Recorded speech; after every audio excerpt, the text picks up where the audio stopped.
Me rritjen e fluksit të pushuesve, policia e Lezhës ka intensifikuar kontrollet në Shëngjin, duke u fokusuar në ndotjen akustike dhe respektimin e kufive të lejuar të zhurmës nga bizneset që ushtrojnë aktivitetet në zona turistike.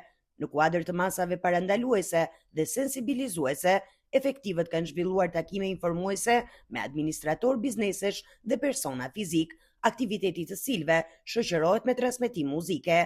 Qëllimi i këtyre takimeve ka qenë ndërgjegjësimi për respektimin e legjislacionit në fuqi dhe shmangjen e shqetësimeve për banorët dhe pushuesit. Kontrollet janë zhvilluar nga strukturat e sigurisë publike të Drejtorisë Vendore të Policisë Lezhë në bashkëpunim me Komisariatin e Policisë Lezhë, mbi bazën e artëzimit të zonave me ndotje akustike.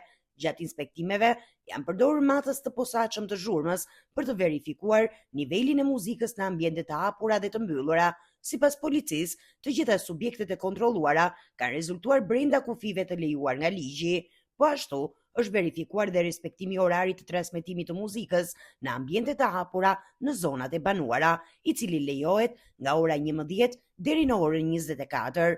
Policia e Lezhës njofton se kontrollet do të vijojnë gjatë gjithë sezonit turistik me synim garantimin e qetësisë publike, sigurisë dhe një sezoni sa më të qetë për banorët dhe vizitorët, ndërsa ju bën thirrje qytetarëve të denoncojnë çdo shkelje të ligjit.